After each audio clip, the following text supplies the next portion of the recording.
Thank you so much for joining us today, and welcome to the second episode of our webinar series exploring nanomaterial synthesis using liquid phase transmission electron microscopy. My name is Nienke Kans, and I'm an application specialist working from the European region here for prototypes. So as you might have heard already, because you might have been in the first webinar or might have signed up for the other webinars, this series focuses on the synthesis of nanomaterials, and we're especially excited because this series coincides with the launch of our new Triton AX system. What makes Triton AX so unique is its wide in situ temperature range from -50 degrees Celsius all the way up to 300 degrees Celsius. And this opens up some really new and exciting possibilities. We can now study materials that form in higher boiling point solvents and also at the extremes. And we can use low temperatures to protect more sensitive materials from the electron beam. And because of all these new exciting possibilities, we thought nanomaterial synthesis would be a really nice webinar topic. So within this series, we have several very experienced speakers using liquid phase TEM for these types of studies for many years. So be sure to sign up for the other coming up webinars as well if you can. I also have a couple of housekeeping items before I'm going to introduce Taylor over here. So everybody is muted due to the audience size, and if you have any questions, you can enter them in the GoToWebinar panel. It's a questions box, so you could just type it out there, and at the end of the webinar, we'll read them out loud so Taylor can get to answer them. And this will be then a short Q&A session with our speaker. We will also have a survey at the end of the webinar, and we would really appreciate it if you could take 1 minute to fill it out. It will help us out a lot. So with that, I'm going to introduce today's webinar speaker. We are absolutely honored to have Associate Professor Taylor Woehl speak here on the topic of exploiting radiolysis products for liquid phase electron microscopy synthesis studies. Taylor Woehl is an Associate Professor in the Department of Chemical and Biomolecular Engineering at the University of Maryland, where he directs the nanoscale assembly and electron microscopy laboratory. He obtained his PhDs in chemical engineering in 2013 from the University of California, Davis. Prior to his appointment at the University of Maryland in 2016, he held appointments as the NRC postdoctoral fellow at NIST and an assistant scientist at Ames. I'm hoping that I pronounced that correctly, Taylor. Laboratory, yeah, awesome. Professor Woehl's research interests include in situ TEM, nanochemistry of metal nanoparticle synthesis crystallization, active soft matter, and environmental chemistry. He's received numerous awards and honors, including the NSF Career Awards and the ACS PRF Doctoral New Investigator. He is currently the chair of the Liquid Phase Electron Microscopy Gorda Research Conference, which is a very lovely conference, and his lab has published over more than 60 research articles and is currently funded by the NSF, Air Force, and Army Research Lab. So with that, Taylor, I am going to make you a presenter. Yep, and you should be able to now share your screen. Can you see that? Yeah. Yes, perfect. Yeah, this is awesome. And we can also see the laser pointer. Nice, yes. So with that, I'm going to mute myself and give you the floor. Okay. Thank you so much for the introduction, Nienke. And I want to thank Jen and Madeline for inviting me to come give this webinar. This is a topic my lab's been working on for more than a decade now, since my PhD. So I was very happy to come here and talk to you about how we've been using radiolysis products during liquid phase electron microscopy to study synthesis of nanomaterials. So let me just get right into it. Let me give first a brief overview of my lab. As Nienke said, we're the nanoscale assembly and electron microscopy lab. We've been deeply involved in the development of in situ liquid phase TEM, as well as gas cells more recently over the past about 15 years since my PhD. And we work in a number of different research areas. So today I'll talk mainly about our research in imaging colloidal nanoparticle formation using radiolysis products. And Just to give an example, this is a study looking at a high entropy alloy nanoparticle formation, bimetallics, and I'll talk more about that in a bit. More recently, we've been doing some gas cell work on aerosol water interactions, and you can see a video here of a sodium chloride crystal condensing water, a water droplet from a humid vapor phase. And this is how clouds form. So this is some exciting work we've been doing recently. And we also work broadly in the area of directed electric field directed assembly of colloids. This is kind of micron scale, not in situ TEM. But that gives you an idea of kind of the research focuses we have now in my lab. So moving on, I think our lab, what maybe we do different than others is that instead of treating the radiolysis products during liquid phase TM, which form due to breaking of the hydrogen-oxygen bond by electrons from the TM beam, we are using these as reactants to synthesize colloidal nanoparticles. And on the bottom left, you can see one of the very first movies we took during my PhD, actually, of silver nanoparticles forming. And this study really kicked off all of the work my lab has been doing in visualizing how colloidal nanoparticles form in liquids. And so not only are we using the radicals to stimulate the reaction, we've taken it a step further in that we are attempting to quantify both the reactant concentrations as well as the kinetics and the nucleation kinetics and the growth kinetics of the nanomaterials. All these studies I'll talk about today were done on the protochips Poseidon cells. So this is the standard silicon nitride based cell. The window spacing between the two windows is about 750 nanometers for each of these studies.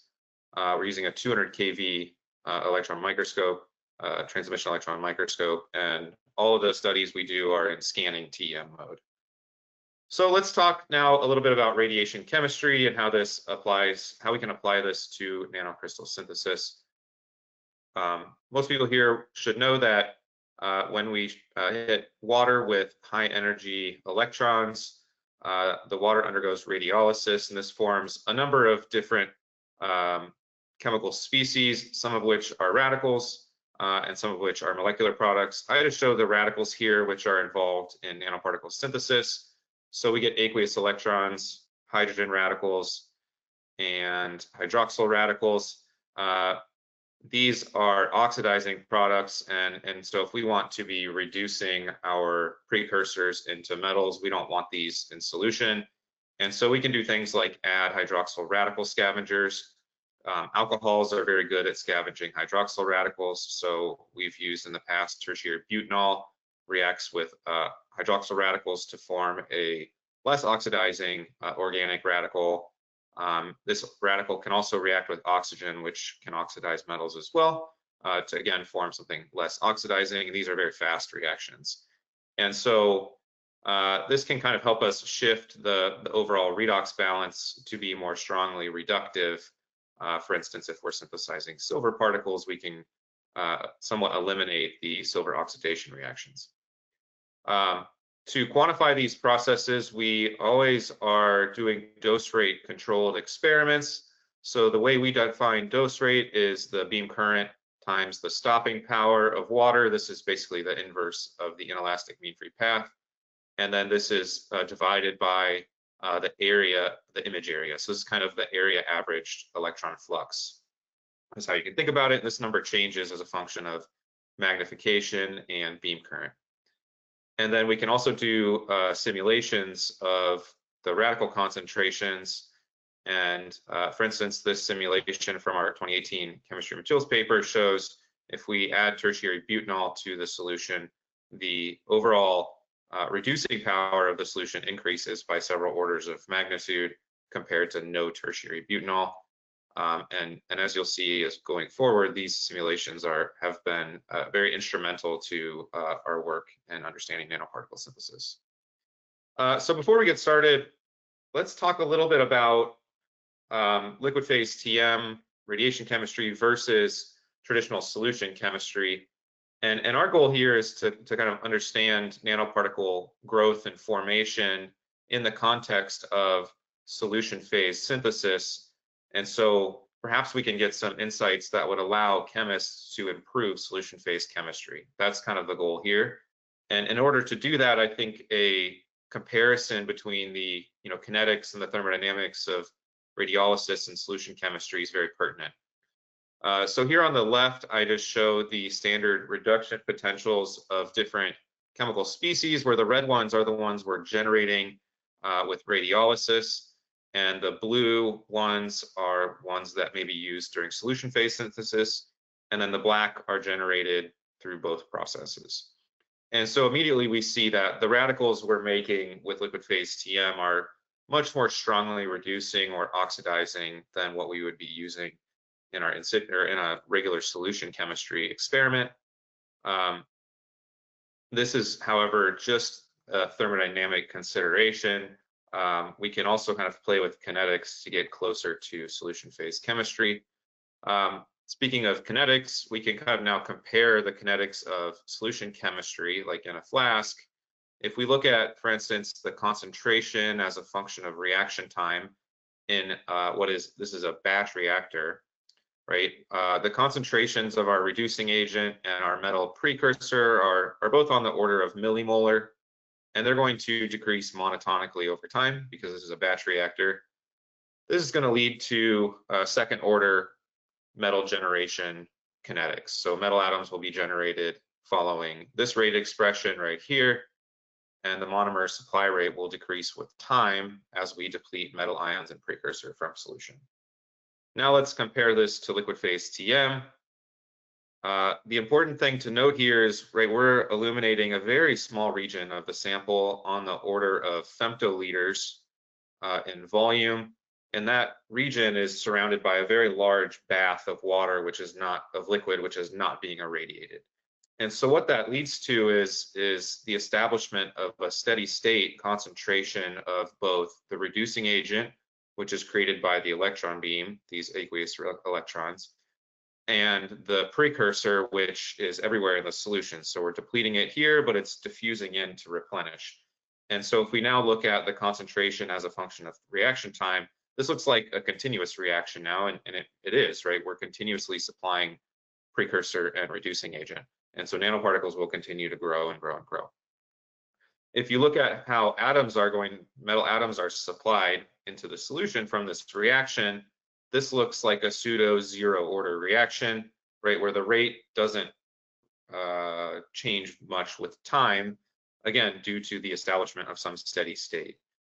And so we note there are some significant differences in the kinetics as well as the thermodynamics between solution chemistry and liquid phase TM. That being said, we did some empirical studies, which I'll talk about now, that show that we can make very similar particles with each of these techniques. This just shows an example of how we can exert quantitative control over nanocrystal growth kinetics. These are silver nanoparticles growing a bright field TM image. And if we increase the dose rate by 4 times, we can see this drastically changes the nucleation rate and the size distribution of the particles. And so we're kind of using dose rate as a lever to change the kinetics to then understand something about the mechanisms for how these nanoparticles form. We can track the nucleation and growth kinetics of these particles using image analysis, and this gives us both the nucleation times, which are shown here as stars, and the growth rate of the nanoparticles in these blue lines. There's hundreds of particles in the image area, so we get good statistics. We get about 500 particles per experiment, and we get a distribution of growth rates and a distribution of nucleation times. Okay. So that's kind of my introduction into how we approach studying nanoparticle synthesis with liquid phase TM. So I want to give kind of talk about three short stories, different systems. First, I'll talk about cluster-based metal nanoparticle formation mechanisms. I will then talk about coupling liquid phase TM with reaction kinetic simulations. This work was done in collaboration with Andres Hutzler's group at HIRN, who will be talking in episode 3, I believe, of the Protochips webinar. And then finally, I'll talk about getting rid of radicals and using plasmonic hot carriers to synthesize nanoparticles. Work was done with my collaborator, Jonathan Boltersdorf at Army Research Lab. Okay, so this first study, the overall question here that we are trying to answer is, what are the reaction intermediates mediating nanoparticle nucleation and growth? Most people will be familiar with this picture of what is classical nucleation theory, where you have an energy barrier to the formation of a solid phase from a liquid solution. If you supersaturate the solution, a nuclei forms. Recently, it's been becoming more and more evident that this model doesn't really apply to metal nanoparticles because the metal is so insoluble in solution. And so what we've been doing with liquid phase TM is trying to understand really what is the mechanism for formation of metal nanoparticles, both simple monometallic systems as well as more complicated bimetallic and higher order alloys. And so some questions that are motivating our work is, how can we determine formation mechanisms and critical intermediate species during nanoparticle formation? And then in the second part of the talk, we'll be talking about, do the same chemical intermediates contribute to the nucleation and the growth of the nanoparticles, or are there different intermediates contributing? So this first study I'll talk about was published back in 2021. And here we were studying gold copper nanoparticles, which are very promising CO2 reduction catalysts.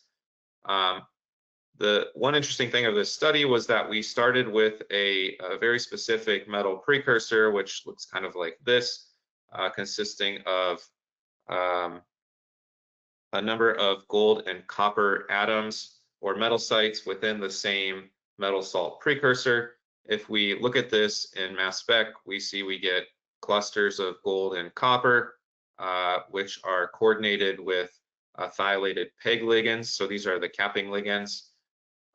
If we reduce this precursor with sodium borohydride, which is a very strong chemical reducing agent, we get very nice sub 5 nanometer particles forming in solution. They are crystalline, alloyed gold copper, and the composition ranges, but we get nearly equal amounts of gold and copper.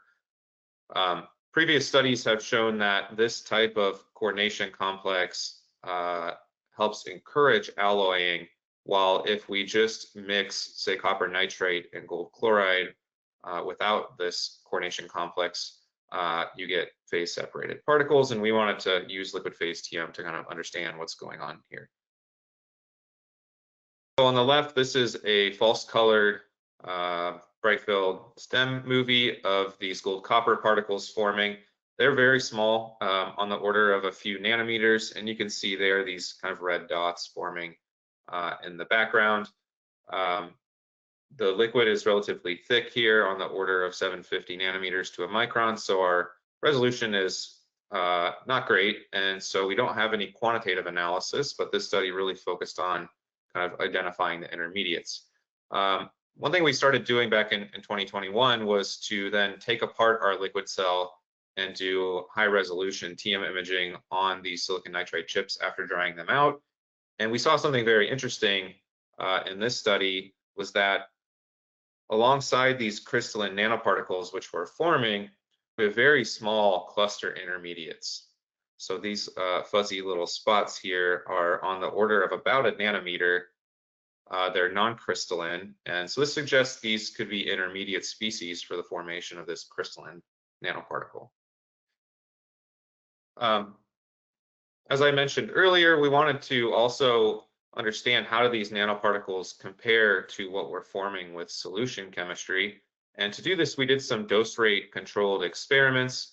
So we synthesized these gold copper nanoparticles at different dose rates. So these are shown in units of megagrays per second.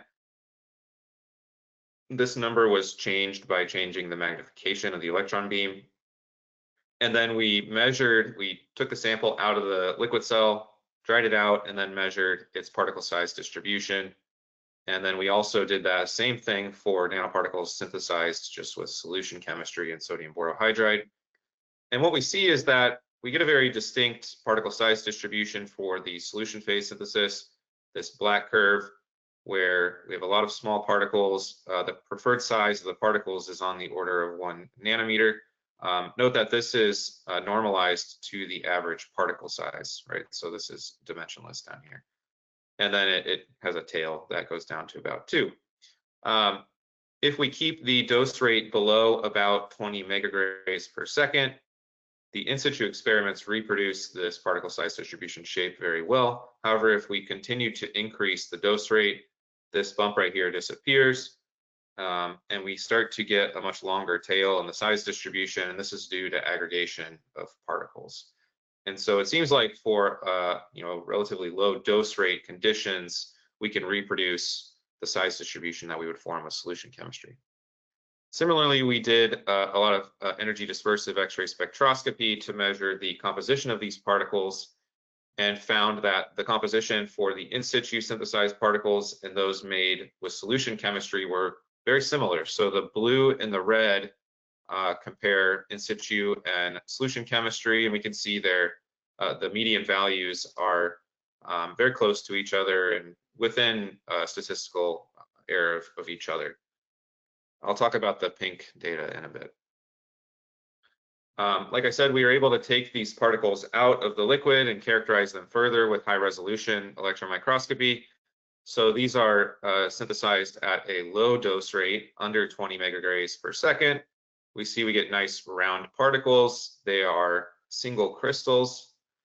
The lattice constant is what we would expect for a gold copper alloy, and we get atomic compositions with nearly equimolar amounts of gold and copper. If we increase the electron flux and the dose rate by 4 times, we see that our particles now are phase separated. So we have domains which are very bright encapsulated within domains that are less bright. So these are copper shells and gold cores. High resolution TM shows we have these polycrystalline aggregated particles, and EDS shows the particles are mostly actually gold with very little copper content in them. We developed a radiolysis model which included redox of this PEG thiol ligand. Because this is added at millimolar concentrations, we wanted to include this, so we consider radiolysis of this species as well as the water in solution, and we can see we can form a number of different radicals from this ligand, including this disulfide bridge PEG. And if we plot the steady state concentration of all of these ligand species as a function of dose rate over the range of our experiments, we see a few interesting things. First, we see most of the original PEG thiol is gone, so its concentration is several orders of magnitude lower than the original amount we put in solution. We see that most of the PEG exists in this PEG radical. This is the one, this is species where the thiol has been cleaved off, or in this PEG thiol radical, and here the hydrogen has been cleaved off of the thiol. And then we get some disulfide bridged PEG. The other thing we see is that as we increase dose rate, the hydroxyl radical concentration increases by nearly an order of magnitude over our experimental dose rate range. And so what this suggests is at low dose rates, we have relatively small amounts of hydroxyl radicals. As we increase dose rate, we generate more of these species. These radicals will attack anything organic or metal ions or metals, even can attack gold itself. And so we think what's happening is these nice clusters, coordination clusters that we use as precursors are being broken apart by the hydroxyl radicals, and we're getting free ions in solution, which is going to lead to phase separation and aggregation. And so we've kind of proposed this mechanism for how clusters mediate gold copper nanoparticle formation, and this includes information about our radiolysis as well. So at low dose rate, we retain a number of the free PEG thiol radicals. These are effectively scavenging the hydroxyl radicals, and the hydroxyl radicals more or less leave alone these prenucleation clusters, and they retain their cluster motive. And then these then further aggregate into alloyed nanoparticles, and we get nicely alloyed particles. At high dose rates, though, the hydroxyl radicals are attacking everything in solution. They're able to oxidize these coordination clusters, and then we get free ions in solution. Once we have free ions in solution, electrons are free to hop between, say, copper atoms and hydroxyl radicals. This is going to oxidize the copper, or copper can also transfer an electron to gold ions due to their redox potentials. And so this is going to lead to preferential reduction of gold, oxidation of copper, and we get this primarily gold cluster forming, nanoparticle forming in solution.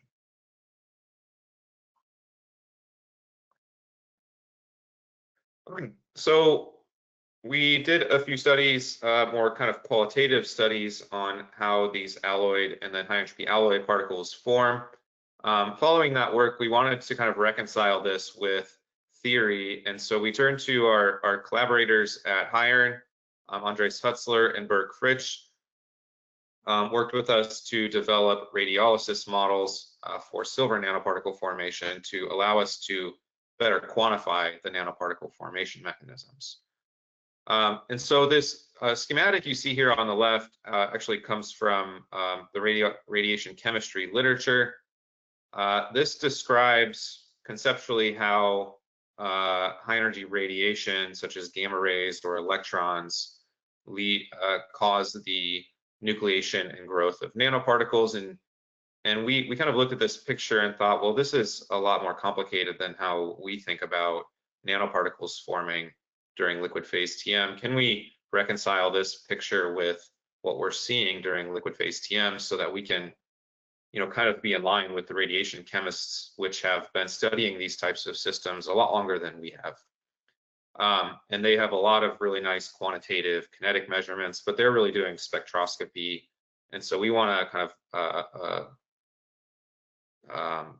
corroborate that our observations with this type of model. And so here they have basically formation of metal atoms due to, you know, reduction by the radicals formed with radiolysis. These metal atoms will then aggregate or coalesce into small clusters. For silver, which is the system we're going to study here, can actually take on a number of different oxidation states and cluster sizes. And you can see by looking at all of the reactions for silver, which Andres and Burke painstakingly went through the literature and found all of these species, right? We have a lot of different oxidation states and cluster sizes that need to be considered in our kinetic model. And so what they did was to solve the reaction kinetic, the transient mass balance for all of these reactions, plus all of the water reactions, plus all of the nitrate reactions, because we're using silver nitrate. And that yielded a concentration of all of these species as a function of time and as a function of dose rate. And this was solved with their tool Alrake, which Andres should talk in much more detail about next week, next episode of the Prototypes webinar. And so this is one of the results of their simulations. So this is for a dose rate of 1 megagray per second. I'm just showing here the silver species which are formed. There's 11 of them. And you see we have all different oxidation states. We have some silver hydroxide, silver hydride, and we see after about 1 second, we reach a steady state where all the species concentrations don't change with time. And what we can do is then, so above 1 second, this is about the time scale of our liquid phase TM experiments. So to begin with, we started only considering the steady state concentrations. If we look at now the steady state concentrations as a function of the dose rate that we use, again, this covers the range that we used experimentally. We can plot the steady state concentration as a function of dose rate. It follows a power law with dose rate on a log-log plot. This gives us a linear slope where the slope of this line is beta, the power law exponent, and then the intercept is alpha. And so kind of our idea here was, let's compare these species concentrations and how they change with dose rate to how the growth kinetics of nanoparticles during our liquid phase TM experiments change with dose rate, and can we reconcile the simulations with our experiments. And so this table here shows all the different species, all of their alpha values, remember, which is the intercept, and all their beta values, which is the slope of this line. And can we use this information together with our experiments to determine what the intermediates are for nucleation and growth of silver nanoparticles? And to do this, we did a kind of a data fitting based method for discovering both the formation mechanisms as well as the chemical intermediates. And so let me break that down here for you. So for liquid phase TM experiments, we have both the growth rate and the nucleation rate of the nanoparticles as a function of dose rate. So for the growth process, the model we started with was the LSW model for diffusion limited growth. This is a very classical model developed for Oswald ripening. It shows that the growth rate of a group of nanoparticles is equal to a constant K, which is a group of different material properties. The concentration of whatever species is growing into a nanoparticle, and then divided by the radius of the nanoparticle squared.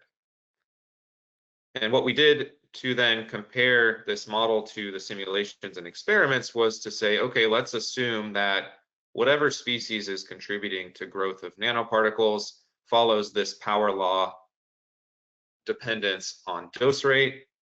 And so let's substitute this into our growth rate equation. And now we get an equation where on the left-hand side, we have growth rate and radius squared of the nanoparticles. These are experimentally measured values. And on the right-hand side, we have the dose rate in black, which we know from experiments were varying. And then we also have K, which is a grouping of constants. And then alpha and beta are going to be our fitting parameters.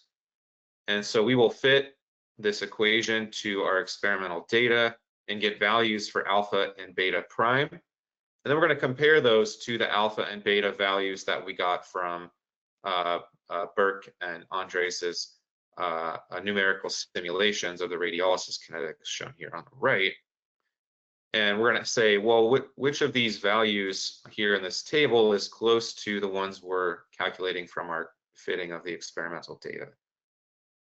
And if we find a few species which have nice matches, we'll then move on to step 2, which is to look at what value do we get for K, and does it make sense with the different constants that are in here, such as surface energy, diffusion coefficient, molar volume, etc. And here, this will basically let us answer, is this model consistent with our experimental data? For nucleation, we'll do something very similar, but we'll use a different model, classical nucleation theory, where we are going to experimentally measure our nucleation rate, shown here on the left. This is just for counting number of particles as a function of time. Nucleation theory shows us that the nucleation rate is equal to some exponential prefactor times this negative exponent. Again, a large grouping of constants. This is basically the activation energy required for nucleation. Buried inside of this is this parameter S, which is the supersaturation ratio. Right, this is basically the concentration of whatever silver species is nucleating divided by its solubility. And so again, we can do this trick of plugging in concentration, assuming it follows this power law dependence. So we plug this into classical nucleation theory. And again, we get an expression where we have experimentally measured values here on the left as a function of dose rate. We can fit these with this expression. And then we can get the things in blue are going to be our fitting parameters. So chi, beta double prime, gamma, and A will all be fitting parameters. We can compare, again, beta double prime to these betas over here to see if any of these species are close to or matching beta double prime. And we'll also look at the chi value to see if it makes physical sense. Okay, so let's look at our growth rates first.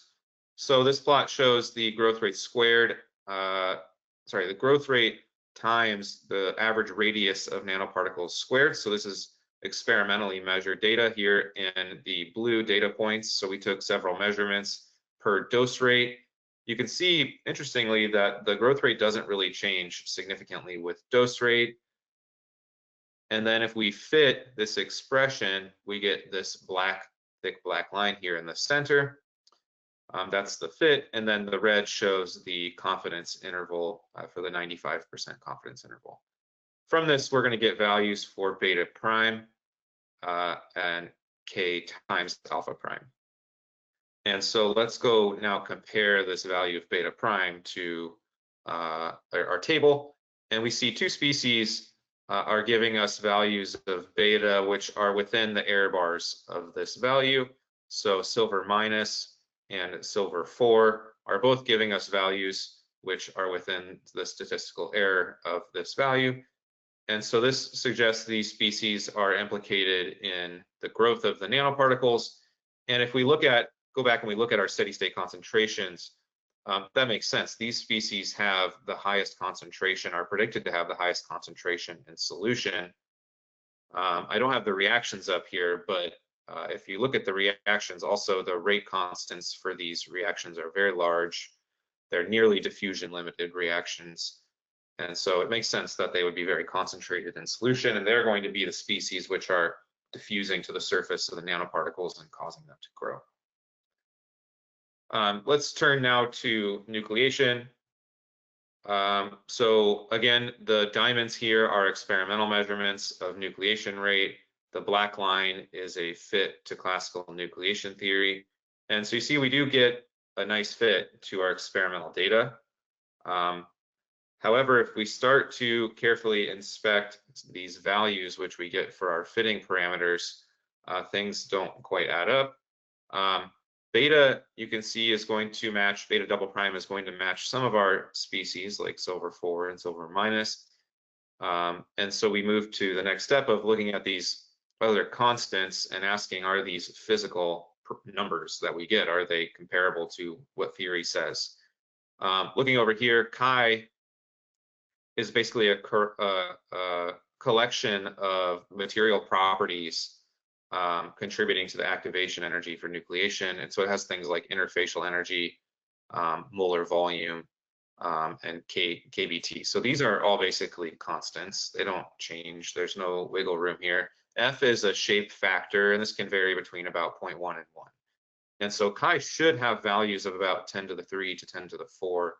And we're way off, right? This is a value of about 20. And so it seems like this number is not physical.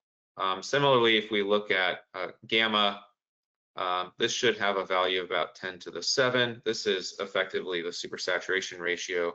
Here we get a value of 5. So neither of these are physical, and this kind of forces us to reject classical nucleation theory as a viable model, which agrees with our previous experiments on gold copper. We kind of know empirically that metal nanoparticles don't form by nucleation. It's more likely they form by aggregation of clusters. And so let's think about that, what that kind of model would look like. What if we instead assume that our rate limiting step for new particle formation, and now I'll kind of stop saying nucleation, right? Because it's probably not a nucleation process, but new particle formation is aggregation of some intermediate species. So perhaps we have some silver species in solution. We're not sure which cluster or ion it is, but it is just undergoing this bimolecular reaction and forming a cluster twice its size. And then let's take that further and say, well, let's assume that the nucleation rate that we see is just proportional to the reaction rate for this bimolecular reaction. This is going to be equal to the rate constant for that reaction times the concentration of whatever species is contributing to nucleation. Again, do this trick of plugging in this power law dependence of silver species with dose rate, and we can now get an expression where right here on the left-hand side, this is an experimentally measured value, and then the blue are going to be our fitting parameters. And so on a log-log plot, right, the nucleation rate should vary linearly with dose rate. And again, we can compare this beta to what we get with the numerical simulations. So this is what it looks like. Left-hand side, y-axis is the nucleation rate versus dose rate. We see our data do follow approximately a power law dependence on dose rate. The dashed black line now is the fit. However, we get values which are not matching anything we see in our numerical simulations. We get a very negative value of beta, and none of these species here show such a negative value of beta. And so we were kind of stumped for a bit, but Burke and Andres had happened to send me some other plots from their simulations, specifically looking at transient concentrations or non-steady state concentrations as a function of dose rate. And so that got us thinking, well, what if it's not the concentration of these species at steady state that is important for nucleation? What if it's really the concentration of these species at some earlier time in the reaction, right? We know nucleation is this very rapid formation, has a very rapid timescale for occurring. We also see that some of these species become much more concentrated at earlier times compared to steady state. And so what we did was to then, instead of plotting concentration versus dose rate at steady state, we're going to plot concentration versus dose rate at these different reaction times. And let's compare that to our experiments. So the plots here on the left are showing concentration of 3 different silver species which had the highest concentration. So we picked these to begin with. And it shows their concentration versus dose rate. And then each color corresponds to a different reaction time now. So we're not at steady state, we're at some reaction time, and they're all in the range of 0.1 to 10 milliseconds. And so we can see, for instance, for silver 4, right, its concentration decreases with dose rate at both reaction times of 1 millisecond and 10 milliseconds. However, at 0.1 milliseconds, at very early, much earlier times, right, its concentration actually increases. We can see for the other species that their concentrations are always increasing with dose rate. And then we went further we fit lines to all of these numerical simulation data, and we obtained, right, the beta value as a function of time now, as a function of reaction time for each of these species. And we also got the alpha value. So here on the right now, I'm showing, right, the power law dependence of species concentration on dose rate at different reaction times. And we see at, for instance, at really early reaction times, all of these species have positive values of beta, meaning their concentration is increasing with dose rate. But once we get to larger reaction times, we start to see these things drop, and then they peak, and they're changing all over the place. What we did was to compare the betas that we get here to those that we get from our experimental data. And so our experimental data fits gave us betas in the range of this purple bar right here. And we see that actually in the millisecond to tens of millisecond timescale, silver 2+ matches quite nicely, right? It has a power law dependence on dose rate that matches quite nicely with our experiments. And so what we think is that this suggests silver 2+ is an important species for the new particle formation of silver particles. And we could say that it aggregates over millisecond timescales to initiate new particle formation. So what's special about this millisecond timescale? Well, we can take the diffusion coefficient. We calculated this from the growth rate fitting. I didn't go over that, I didn't have time. And then just get a timescale for how long it's going to take 2 silver atoms, ions to collide with each other in this solution. And the scaling analysis gives us a timescale of about 1 millisecond. Right, so I think this is what's special about the millisecond timescale. It's how long it takes for 2 silver clusters to find each other. That kind of agrees with what we see in the simulations. Okay, I think I'm about out of time, so I'm actually going to skip this last part, Ninka, and I'll just go to my conclusions.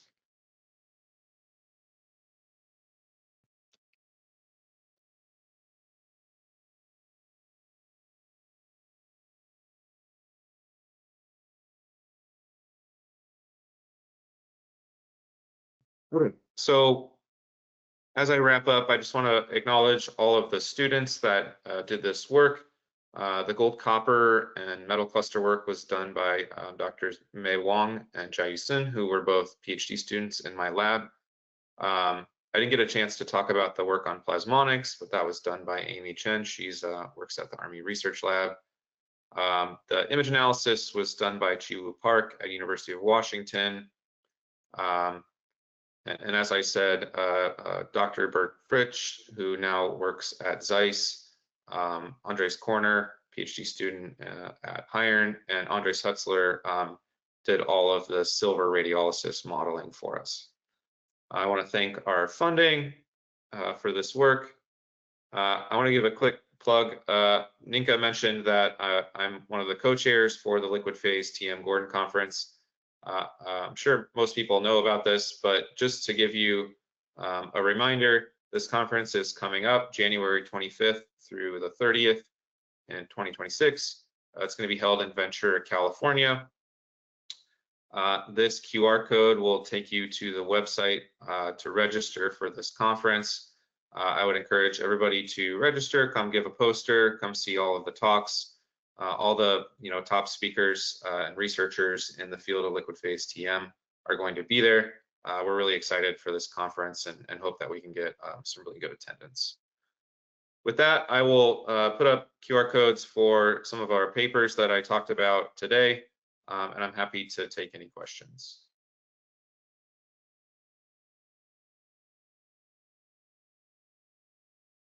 Really great webinar. Thank you for keeping us on time as well. I was thinking maybe we can do the last part as a flash talk at some point so that people can still see the work, because it's a really great work, all of it. So for everybody online, if you have any questions, feel free to put them in the questions box. Then I will read them out to Tele so he can answer them. I can see some of them already come in. Let me take a little look. Let me see. So in the first part, I think this is about the gold, copper nanoparticles. You're talking mainly about OH radicals. Have you also done any studies on the hydrogen radicals? Because there are some studies that show that hydrogen radicals can also cause damage, especially because your ligands are carbon-hydrogen based. Yeah, we considered that in our model here. So we did not plot hydrogen radicals, but yes, hydrogen can do similar things as hydroxyl radicals in that it can come abstract hydrogen, both from the thiol groups as well as from the chain of the PEG. Hydrogen will come in, pull off hydrogen radicals will come in, pull off a hydrogen from a methyl group to form hydrogen gas. So that is considered here in the model. Awesome. And maybe as an additional question from me then on this, do you think it will also damage your nanoparticles in the end, as in that the hydrogen radicals themselves can actually cause damage to the formation of your nanoparticles, basically going against the first mechanism of nucleating? So hydrogen radicals are reducing in nature when they interact with metal ions, so I don't think they're going to oxidize anything. So I don't think they'll contribute to this preferential formation of gold. On the other hand, I would point everybody to studies by the Alvasatos group, who showed that it's not necessarily just the hydroxyl radical causing oxidation of metals. It usually is going to complex with something else in solution. So if you have some chlorine in solution or some other halogens or other anions, this can complex, and then that forms an oxidizing species. We didn't consider that in our model, but there are some nice papers from the Alvasatos group on their etching work showing that. Awesome, thank you. Let me check even more questions. There's a couple more. Yeah, do you have any advice for people who are just starting off and designing their studies in liquid phase EM, especially for radiolysis? Like, is there any particular things you would do to control your beam-induced effects or do certain calculations in advance? Yeah, I could give a couple quick pointers. So start very simple. Any small change to your solution composition is going to change the outcome of your experiment. We started with pure like water and metal salts.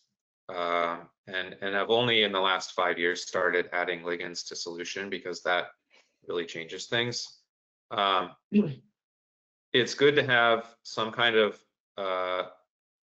radical scavenger in solution in that it prevents oxidation, and two, it is going to help with reproducibility. Any small amounts of organic content in your solution are, so say you have just metal, salt, and water, you may have some other contaminants you don't know about. Even if they are at like micromolar concentrations, they can still drastically change your radiation chemistry. If you, however, put in, say, a molar of tertiary butanol or isopropanol, and you always put that in your solution, it should behave on average, it should be more reproducible than if it's not there, right? Because these small fluctuations in organic contamination are not going to change the radiation chemistry much if you have 1 molar hydroxyl radical scavenger in solution. And so I think for us, the PEG in this study kind of does that for us. This acts kind of like a radical scavenger, and then in the silver experiments, tertiary butanol really increased the reproducibility of our experiments. And then finally, if you don't really want to do radiolysis, water actually is not a great solvent. It's very susceptible to radiation damage. Organic solvents like DMSO and DMF and toluene are good if you're trying to prevent radiation chemistry from happening. Yeah, that last one is a very good tip as well. I know specifically for toluene, I mean, the radical chemistry becomes a lot more simple, right? If I had understood that correctly as well. So you basically have a lot less species to account for. I'll show really quickly. I mean, that was the last part of my talk is we use toluene. It's a very simple. So you can only abstract a hydrogen from this methyl group. The ring structure, the toluene, stabilizes it. You form hydrogen gas and you polymerize some toluene. And there's no radicals in solution because the Onsager length is so long. So there are better solvents than water, but if you really want to do quantitative studies, water is the way to go because the models are so well developed and people have been studying the radiation chemistry of water for so long because of nuclear reactors. That is completely true. And there are, I know, some pulse radiolysis studies out there for toluene and other organic chemicals, but they are very far and few between and also very old. So let me look at the questions one more time. Yeah, so how sensitive do you think your observed reactions are to flow conditions within the liquid cell? For instance, would a slower or faster flow in any way significantly alter the chemistry or, radiolysis, particle formation, things like that? That's a really good question. We have not studied that ourselves. I believe Andres is going to talk about that in the next episode. They have very evident very good empirical evidence of the effects of flow on radiation chemistry. Looking again at this silver reduction oxidation system, and I believe have coupled that with simulations as well.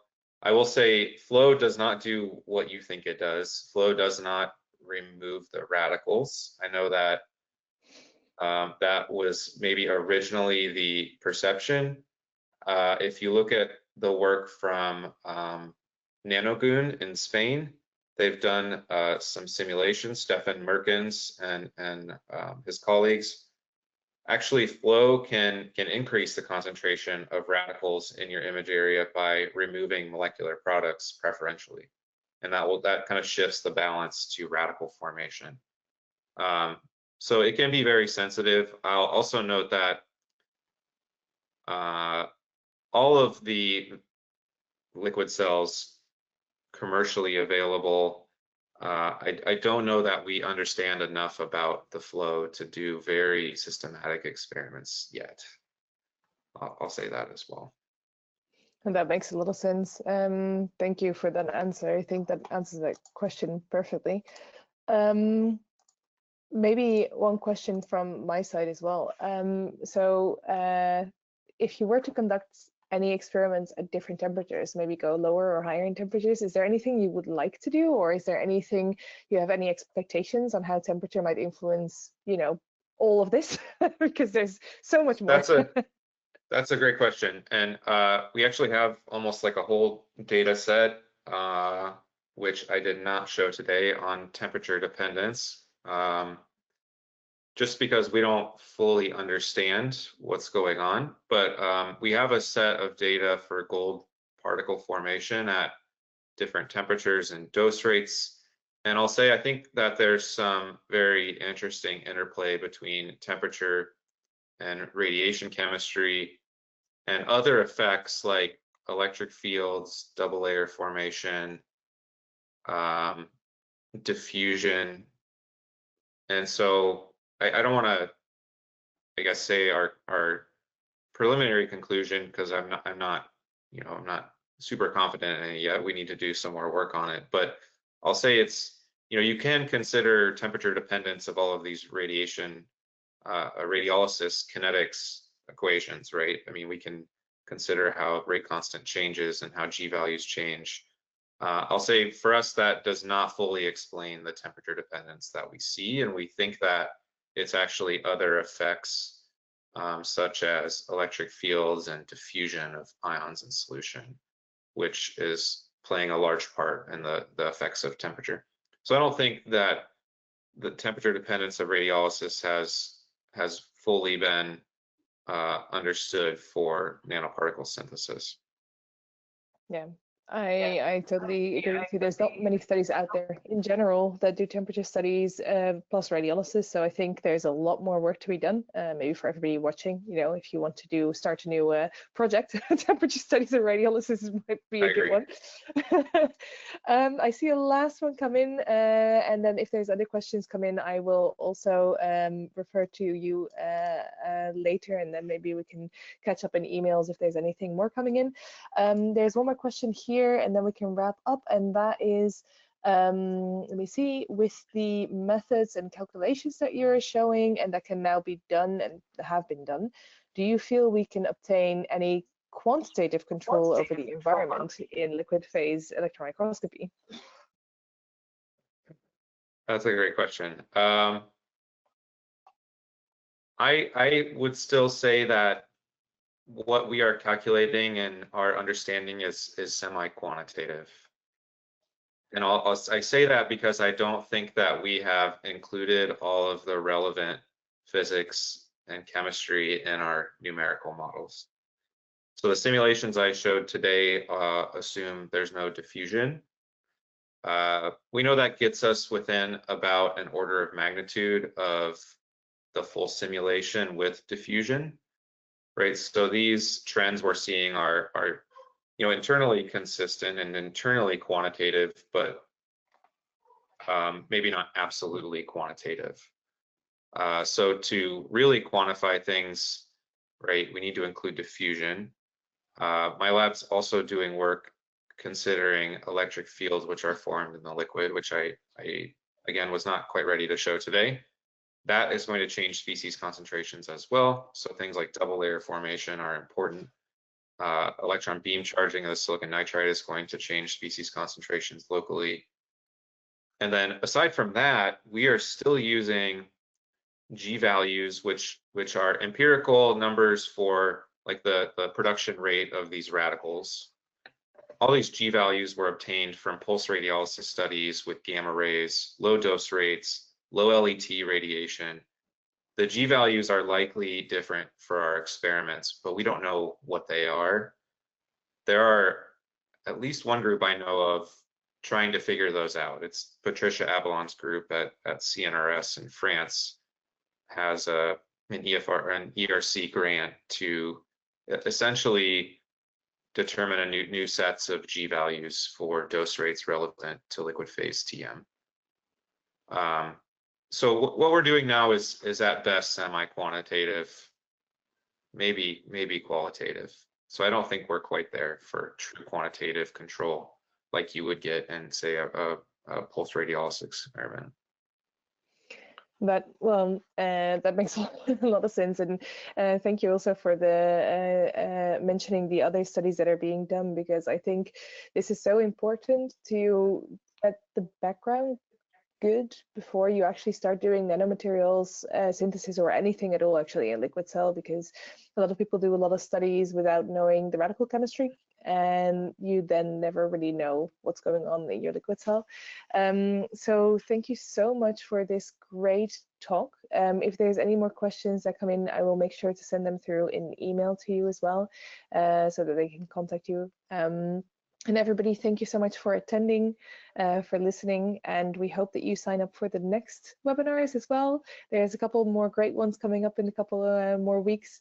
So yeah, Taylor, thank you again, and I'll stop the broadcast. Thanks, Dinka. Thanks, everybody. Thank you. Bye. Bye.